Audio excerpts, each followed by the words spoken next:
Se minya sa akwanya na kwa kasa ewo independence aye bede Nyankopon ase a ka meka kire ni se Yewura John Mahama wo ka ho bi na Ghana edurumre bi wunya akwanya wo ka ho bi nti obi wuye because of onioma boni no hihye boni ene ma yen ho kire yen Etimishimu nyina Penyah Blog Media family we show be a happy new month of July and so Akwa Republic Day and a holiday, yeah, for sure. I remember and a holiday. Now in Akwa Republic Day, His Excellency the President, Ognamu Akrezi Amnokesi, or your prayers and thanksgiving service. There's a the empire and Ghana, and this add to 21st prayers and thanksgiving service. His Excellency, why you ever since ya already Akunya. God say, oh Sumunyame, His Excellency Sumunyame, it Mikaya. And then 2021, ever since your veteran Kunyakesi, Ghana Kunyakesi, why prayers and thanksgiving says, Marco to His Excellency, Empire, and Naja Ghana is on that issue. No, and Nana Jantuah of Enshira TV, Enshira FM, or also Abel Gaga His Excellency Massa, young vampire, Empire and Chichiro may be other, as I see so, or maybe no empire that Chichiro. Pesubu Mino, Naja Empire, a yard also, Empire, a yard also. Nana Jantuah Etrim say, His Excellency, baby Ghana be Ghana Titia Pansemi, John Mahama, or Kahubi, Anna Ghana, ye or Kahubi, Anna Ghana be the baby, I Penyah Blog Media. Best one said the Obey like keep video, no other room, or subscribe button, somebody can keep an face my confidence update. Number to watch your mamma. Ever comment section of Basma, much you don't pursue any ashes. Etiana Ghana, a 4 feeder, 1st July 1960, Anna and Chroma declare Ghana. So now Ghana has become a republic. How say Ghana is a republic. From then, every year we are the 1st July. We celebrated that day as a republic holiday. Now, and now, yes, we are here, and His Excellency. Also, a hosting program as a program a prayers and thanksgiving service for Ghana. Now, Emono, and as Nana Jantuah Abel Ghana, mean time pie. Mean I don't against the fact that you are praying for Ghana. Nice. But empire the Ghana, empire the Ghana, we are 68 years. We should be ashamed of ourselves. Even common toothpick run, common toothpick, at this time, Yenda Australian Kupasi because First Republic Amfa, Second Republic Amfa, Third Republic Amfa, she say Fourth Republic, Etimia Jinemwa, Ebe Jinemwa. Burkina Faso Ukowa and Semna Kwakwe Bibrino. So Uko Mali, Uko Niger, Ugo Guinea, and why you be because Tiane Tetefaso. Wow, aha. Enti Nefer July ya a Republic Ghana yenya ye fan who dear crack no. Near the Kai and no na Yewura John Mahama president or dear she was say ye that Australian Krumpon say so far. The Ghana Babidri, JJ hand over to Kufuor hand over to Atamils. Atamils Fadia and John Mahama by John Mahama so hand over to Nana Akufo-Addo. Nana Akufo-Addo so I hand over to John Dramani Mahama. Mpenche ketu ebi kura na Ghana at least yetimi ayebi. Eya seda ene wo se deda Australian Krumpon ase. Na road to independence no nkofo breye nti se eya na ye kaye ho se Ghana ya yebi Ghana Bruni Kabibi said the Lodestar of Africa. Lodestar of Africa ni say ye na fa hudie no apart from Ethiopia omudie obien di omuso no Ghana ebibi mem ye na edi kan je fa hudie kani 1957 nti obi ye bibia na ohwe and nti Kwame Nkrumah legacy no yeda so enya so emfaso 1960 ene republic nti nkeka independent eka republica nke ni kwan say ye celebrate ni say yeda so jebosia eni kwan say nke etimi duru ba bi na enyoma bi wo ha ye complaini eni kwan say nka insuo eye problem eni kwan say insuo ye problem eni kwan say aduane eye problem from 1960 and now you Ghana 68 years ni eni kwan say nka insuo eye problem aduane ye problem Kagana is say a car and can see. Any consent ke kokra toothpick. Any consent ye kokra and more. Any consent ye and kay kokra fish. Any quine. And you ye near Diane, ye knew so and you 66 years independence, 18 years I married. Nana Jantuah and Obey Clash Mahama, not just Mahama, Oba, you know. But when you did, remember one more. Or start here, I don't find it's okay now, no buy and cheba. Now, what just 7 months? It is 7 months in the word drying. Word drying while Koyana so 8 and then no better I come out there to Nana Jantuah, other fire Mahama said, Massa, and Pie 7, Unyai, a yard also. Or she shed him a knee, Nunyam Pie 7. Ye then young Crompoisi and then a year. Nansonia Kai Asren young Crumpon say on fire bonning chain. On slap Boniface. Fourth Republic on slap Boniface. Yen slap Boniface say, ye didn't throw a coup Dr. Kwame Nkrumah free ho. Sa Boniface no, and here Thanksgiving no. I was said the forgiveness and so come home. Because of mine no, ya ye radiating bonnet. Neno na me ni obi e di nkomo. NDC Nana fan. Wonum so a wo mama ye ho kire nyina ye Penyah ye sina ni afi. Oma ye ho kire yi o. E ye mpanyifo a o mani afi. Ye mfa nsem kra ne do me ye nkra bone Gen-Z fo. Ye mfa nsem koda ne de ya anteti omu ye ya te ase. Na mo nso e. Mi busao. Because mintis here the 40 years akwa kodi ade da. Mintie apart from JJ Odi coup by at the age of 33 no. Fourth Republic minti da say obi di 40 years ni ato abama na as a president. Uma ye to abama omu nyina yewura Akufo, yewura Tamils, yewura John Mahama, yewura Nana Akufo-Addo. Womu nyina omani mfi. Enti na de ene de se o ka se nkra ne ye nkra bone enye mpanyifo mo na me ye mpanyibone enye mo na mo kire yen ene aye nkwada bone se mo anwie sika nke be wie sika se man for politics enya mo hotama ankam enkwada no besua se ukọ politics man na onye sika se ya ade mu beto se wo ye politician na wo soma ankam enkwada no mu nsua psychology be ka kire wo se ye ni enkwada bone ye wo mpanyibone. Because into wo fear de wo ye na akoda ne sua enya de wo ka kire no eno na dodo na anche dante ase no e principle enti enya de wo de wa no ka na misi ye sei da bi wo hwewo mimi nyini fie ma mi hu mi papa on pentro se wo di atrompe mi nyini fie ma hu se mi papa tete mi maame minyini wo fie ma me sori anopa me hu se me papa e bompa ya agu ne mani nyina so minyini wo fie ma me papa betia me obetia wa muahu se we menye we wo so ye sei minyini wo fie ma obia sori a enkwada duba akudu mienu no papa bible ne antem obia wo na dwuma a wo ye saa de minyini wo fie ma ye ka chem se memma mani bere obia de je fie ni na minyini mu enti mi nyini nye me hwe me papa hu se me papa ne yemu ye me papa openi pa me ma me penipa obo anipa enti saa na me hu ye menye de no ka kire mi o de na me hu enam di nyini ye wo nioma bebre okra wan kire ba ye hwe ye ene edi nyini ye enti ye ka se enkwada na ye enkwada boni no ma ya komfo na bi wi ade na sefo a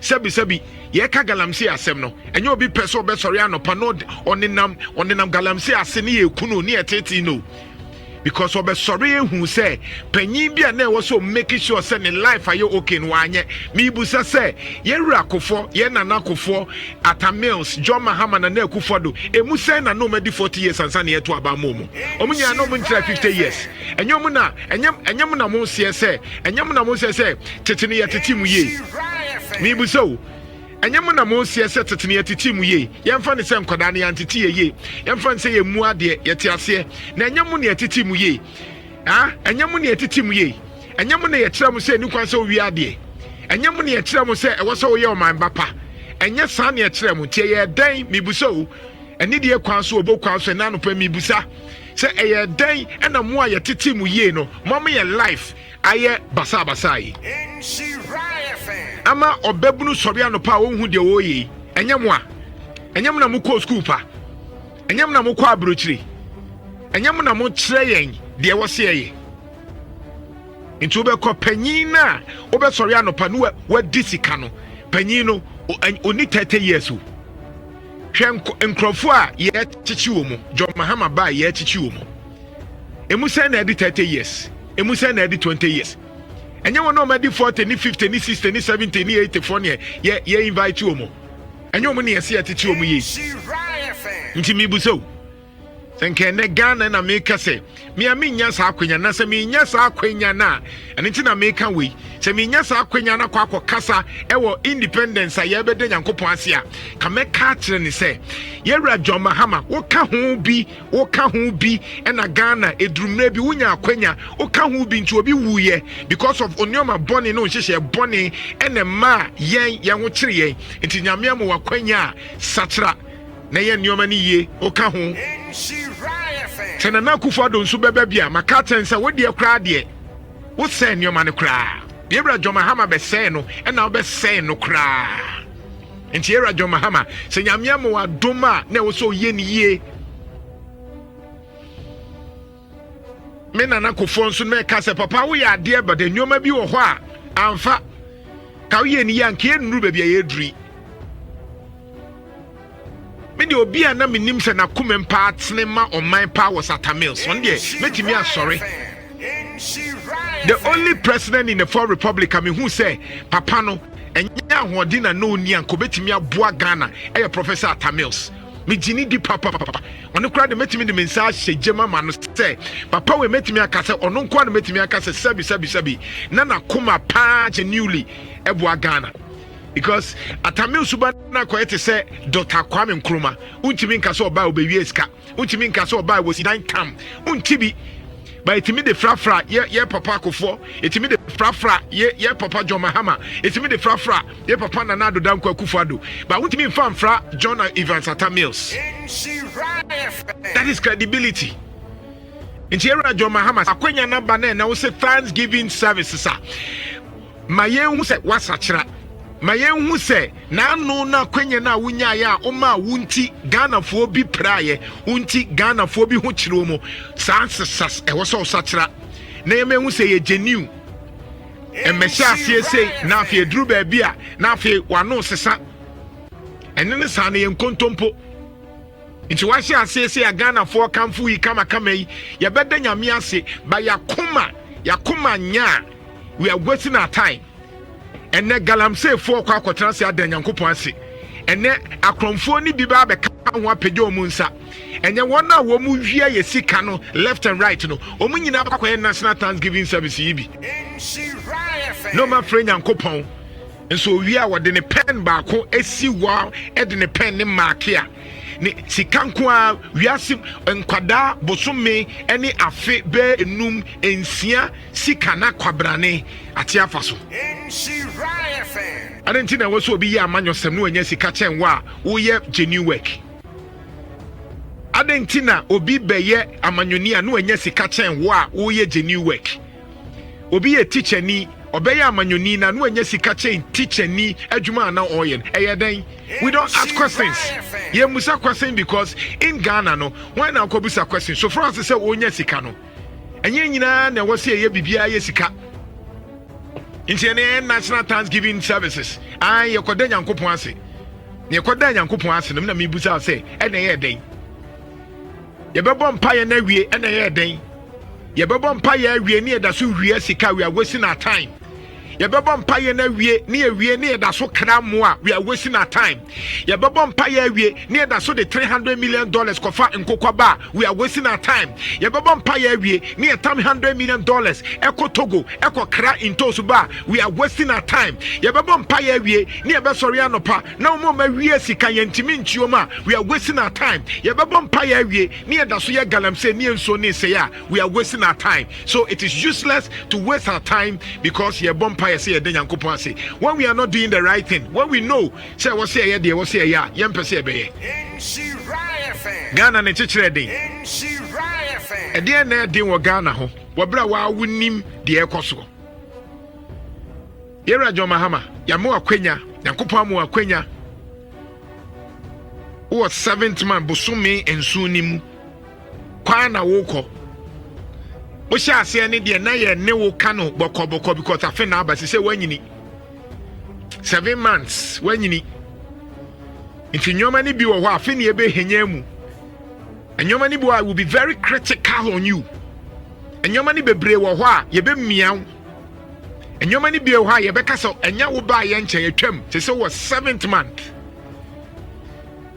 mo anam sɛ me ma ne 6 months no sɛ me de ama no afe na Yɛwura John Mahama ɛbɛte me nkan yie deɛ ɔkaa sɛ ɔbɛyɛ na afe ne yɛbɛ scrutinize na afe ne yɛbɛ waawaa mu nti Yɛwura John Mahama gyina yie 6 months me de ma wo afe na mehwɛ nneɔma right now there's no excuse yɛto aba ma wo sɛ yere wo ho deɛ wawie sika no kyini tum deɛ ɔyɛ galamsey no ɛma no kwan nkrɔfoɔ no nso yɛ ɔma adwen sɛ ɔmu di sika ma yɛ ho akyerɛ nso a ɛwɔ sɛ woyɛ ho adwuma wankasa nso woka sɛ wobɛdi nokorɛ ama yɛn nti ɛnɛ wo kwan no aka kyerɛ Awurade sɛ ɔnkaaka wo ɛno nti na Jethro ɔyɛ Moses na asew Jethro Moses na asew no oduru baabi no hu sɛ de bia bibia akɔyɛ Moses bibia akɔyɛ Moses bibia akɔyɛ Moses bibia akɔyɛ Moses Moses nko na Moses obi yɛ mintimi didi a Moses kyɛ sɛ duru baabi na Moses kura wabrɛ ɛno nti na duru baabi Moses ɔno nso na nakoma ha ne kakra nti obi kɔka asɛm kyerɛ no sɛ Moses obi abɔmasɛm ɔsɛ kɔbɔ ne bi yɛwɔ nneɛma bebree nyɛ Nyankopɔn ne kaayɛ eye for eye tooth for tooth no ɛyɛ Moses na tenka ɛnyɛ Nyankopɔn ne kaa sɛ obi bɔ wasom abɔ ne bi kɔyɛ si akwe daabi totoboɔ bɔ no daabi ɛyɛ Moses eduru baabi a no ayɛ overwhelm na bufuo ɛne nneɛma ne pressure na ɛba so no nti obi ba no sɛ Moses obi atoboɔ aba me ɔsɛ kɔto bi bɔ no obi abɔ masom a ɔsɛ kɔbɔ bi ba ne nyane a record nti wɔn ahwɛ abɛka sɛ Moses kaayɛ nti efiri Nyankopɔn daabi emfiri Nyankopɔn nti Jethro hwɛ ya no si Moses bra woyɛ leader wodi yɛn nyinaa yɛnim na mmom tie sɛ wobɛyɛ ɔkandini a nkrɔfoɔ wei ɛna abɛtumi aboa pepɛ nkrɔfoɔ bi asisi baabi yie ne naso ne ka kyerɛ no sɛ Moses wo nko a wontimi nyɛ enti pɛ nkrɔfoɔ bi na fa sisi baabi ano pɛ ministers bi pɛ DCs bi pɛ CEOs bi na fa sisi nkrɔfoɔ bi ano nti sɛ ɔkan Exodus 18:21 a ɔka biribi wɔ hɔ Kofi Nana ɔse but select capable men from all the people, men who fear God. Exodus Moses nwoma a ɛtɔ so mmienu ti du nwɔtwe imu aduonu aduonu baako 18:21 Exodus 18:21 Jethro and I'm saying Bible na a principle and code good books na a principle and code sure. Jethro who say unkwa untimi nye as John Dramani Mahama no and na Jethro Prez John Mahama no so John Mahama brei Moses John Mahama o bredodo unkwa untimi nye enti we hear nipa so mbeboa we hear ministers we hear DCs we hear sanctify say omumua ɔse nye nipa kɛkɛ so enye nipa kɛkɛ ɔmo mbetimi ayɛ capable enti hyase ɔse Nana ɔse men who fear God ɔmo anyamisro mu enti sɛ wo yi nkrɔfoɔ na Yɛwura John Mahama sɛ wo yi nkrɔfoɔ na menyi obiara kɛkɛ first of all yi sankrɔfoɔ wei baako yɛ hwan ne osuro nyame men who fear God de osuro nyame no nwia Ghana de osuro nyame no ɔnyɛ galamsey de osuro nyame no ɔde bi ka ho ɔnyɛ nneɔma basa de ɛtɔ so mienu yɛ de ɔse trustworthy men who hate dishonest gain. Nkɔfoɔ a wɔn mu gye wɔn mu die a yɛbɛtumi agye wɔn mu die a wɔn mpɛ bribe wɔn mpɛ sika enye wɔn mu dia wɔn mpɛ sika fi hwɛ o wɔyɛ titititi o titititititi first BC Tinyamiama a qualification. Qualification of who qualifies to serve under Moses. One can say Nipani don't so, but one can say you be akeke. First do suru nyame. The etosu me don't pay bribe. Yeah. The on pay bribe. The on ji obi sika. Yeah. The on sisi obi. Yeah. The on fani 2 million koji sika. The on timin ka say Ghana card ye 300 so 2000. So. Dishonest gain. Dishonest gain. Dishonest gain is a sikano. Why we show bottom sikan count him in Todine? When yan hons one fa kwan pasu ni. One fa kwan say dishonest gain. Moses breso it was afternoon. 4 years. Obegura mu 4 years. Wo de nyesika obi be adwuma be 50 years akọ pensions and wenya. Dishonest gain. Wa wo ton nyoma wa wonim say ade na wo ton nya ne bo no no. But wo chinchin ya nyam. O se me ne de nyam faso. A dishonest gain. Asako transfer them abompaye. A dishonest gain. Eti di o se dollar kofa no ma aba fams won teso no. A dishonest gain. Okay. As simple.